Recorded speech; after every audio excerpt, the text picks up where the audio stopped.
It's always a pleasure to have you here. Today, we're going to discuss a topic that challenges a long-held belief, the idea that time heals all wounds.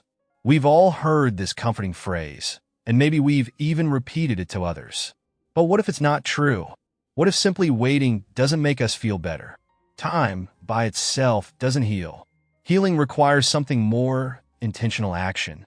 Let's dive into what that means and how you can take control of your own healing. It's such a common phrase, just give it time. People say it with the best of intentions when they see you struggling. They hope to comfort you, to offer some sense of hope that everything will get better with time. But think about it.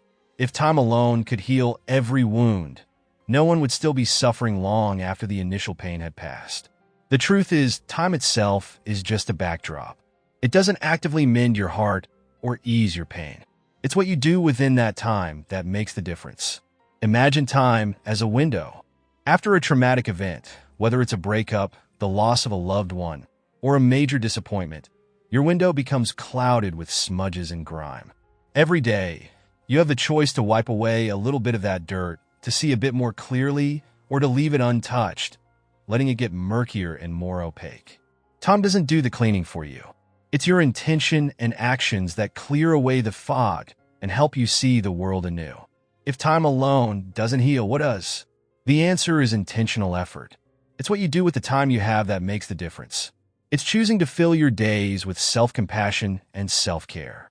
It's showing yourself the love and forgiveness that you so freely offer others. It's actively processing your emotions instead of letting them fester. Healing isn't passive. It's a journey that requires your active participation. Think of healing as showing up for yourself, day after day. Some days will be good, some will feel like a step backward, and others might feel like you're just moving sideways. But the important thing is to keep showing up, keep choosing to work through the pain, to show up as the person you want to be, and to forgive yourself when you fall short. This is where real healing happens. One of the hardest parts of the healing journey is dealing with our own self-criticism. We often expect ourselves to be over it by a certain point, or to be stronger and more resilient than we feel.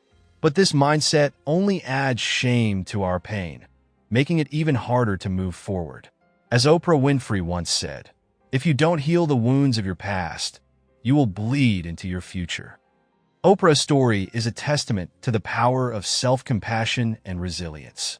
Born into poverty and enduring years of abuse, she had every reason to remain a victim.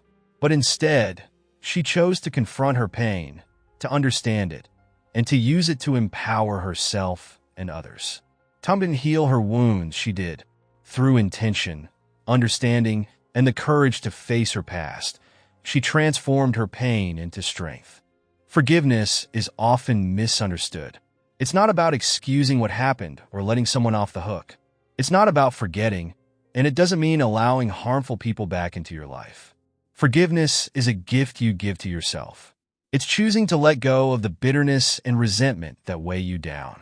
It's freeing yourself from the grip of the past so that you can move forward without those chains. This doesn't mean the hurt vanishes completely. Healing isn't a destination you arrive at one day, perfectly whole and never affected by the world. There will always be scars, reminders of what you've been through. But when healing is done right, those scars become symbols of strength, not weakness.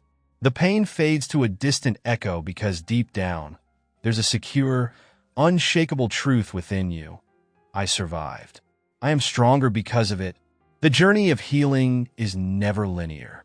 There won't be a single day where you wake up and feel completely healed, unaffected by your past. There will be moments of sadness, anger, or grief that resurface. But for those who have truly healed, those feelings are like ripples on the surface of a deep, calm lake, fleeting and superficial.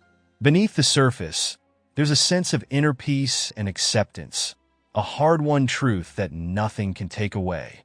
This truth already exists within you. You just have to nurture it. You have to believe that you have the strength to face your pain, to forgive yourself and others, and to intentionally create the life you want to live. Time doesn't do this for you, you do. You have the power to clear away the grime on that window, to let the light back in, and to see the world with fresh eyes. So, how can you start? Begin by acknowledging your pain instead of ignoring it. Spend time understanding your feelings, your triggers, and your wounds. And when you feel overwhelmed, practice self-compassion. Remind yourself that healing is hard. It's okay to struggle. It's okay to need time. What matters is that you're choosing to heal, not just waiting for time to do it for you. Until next time, keep taking those small, intentional steps. Healing is within your reach.